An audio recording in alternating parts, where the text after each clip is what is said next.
Ladies and gentleman, H D. Kumaraswamy ಕೇಂದ್ರದ ಮಂತ್ರಿಯಾದ್ರೂ ಅವರ ಮನಸ್ಸು ಮಾತ್ರ ರಾಜ್ಯ ರಾಜಕಾರಣದತ್ತಲೇ ಗಿರಕಿ ಹೊಡಿತಾ ಇದೆ.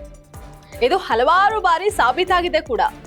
ಈಗಾಗಲೇ ಅವರೇ ಹೇಳಿರೋ ಪ್ರಕಾರ ಅವರು ರಾಜ್ಯ ರಾಜಕಾರಣಕ್ಕೆ ಮರಳುವಂತಹ ಇಂಗಿತವನ್ನ ವ್ಯಕ್ತಪಡಿಸಿದ್ದಾರೆ. ಈಗ ತಾವಾಗಿಯೇ ಕುಮಾರಸ್ವಾಮಿ ಅವರು ಸಿಎಂ ಸಿದ್ದರಾಮಯ್ಯ ಹಾಗೆ ಡಿ.ಕೆ. ಶಿವಕುಮಾರ್ ಅವರಿಗೆ ಪ್ರಬಲ ಅಸ್ತ್ರವನ್ನ ನೀಡಿದ್ದಾರೆ.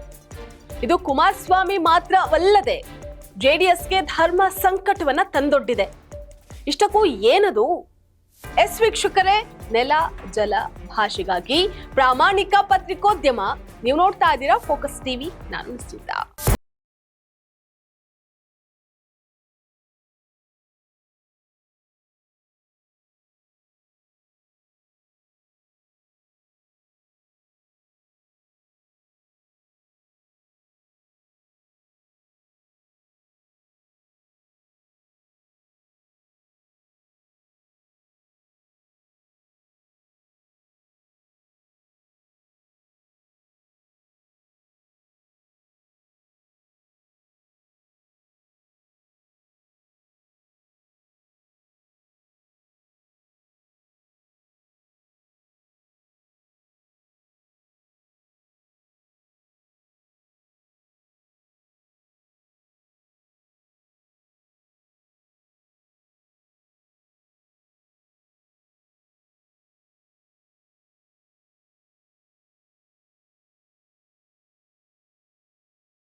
ಸರ್ಕಾರ ತಪ್ಪು ಮಾಡಿದ್ರೆ ಆ ಸರ್ಕಾರಕ್ಕೆ ಎಚ್ಚರಿಕೆ ಕೊಡ್ತಕ್ಕಂತ, ಅವ್ರಿಗೆ ಬುದ್ಧಿ ಹೇಳ್ತಕ್ಕಂತ, ಅವ್ರ ಮೇಲೆ ಕ್ರಮ ತಗೊಳ್ತಕ್ಕಂತ ಅಧಿಕಾರ ರಾಜ್ಯಪಾಲರಿಗಿದೆ.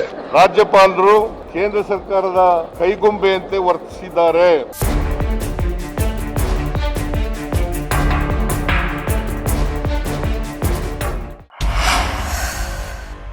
ಈ ಹಿಂದೆ ತಾವು ಸಿಎಂ ಆಗುವ ಮೊದಲು ಹಾಗೆ ನಂತರ ಆಗಿನ ರಾಜ್ಯಪಾಲ ಹಂಸರಾಜ್ ಭಾರದ್ವಾಜ್ ಅವರನ್ನ ಟೀಕಿಸ್ತಾ ಇದ್ದಂತಹ ಕುಮಾರಸ್ವಾಮಿ ಅವರು ಈಗ ರಾಜ್ಯಪಾಲ ಥಾವರ್ ಚಂದ್ ಗೆಹ್ಲೋಟ್ ಅವರ ಬೆಂಬಲಕ್ಕೆ ನಿಂತಿದ್ದಾರೆ.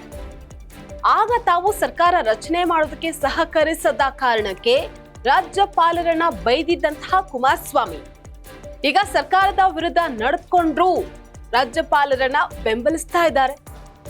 ಸರ್ಕಾರದ ಭಾಷಣ ಪೂರ್ತಿ ಓದಿದ ರಾಷ್ಟ್ರಗೀತೆಯನ್ನ ಗೌರವಿಸಿದ ರಾಜ್ಯಪಾಲರನ್ನ ಕುಮಾರಸ್ವಾಮಿ ಬೆಂಬಲಿಸ್ತಾ ಇದ್ದಾರೆ. ಇಲ್ಲಿ ನಮ್ಗೆ ಕುಮಾರಸ್ವಾಮಿ ಅವರ ಇಬ್ಬಗೆಯ ನೀತಿಯನ್ನ ತೋರಿಸ್ತಾ ಇದೆ ಅಲ್ವಾ?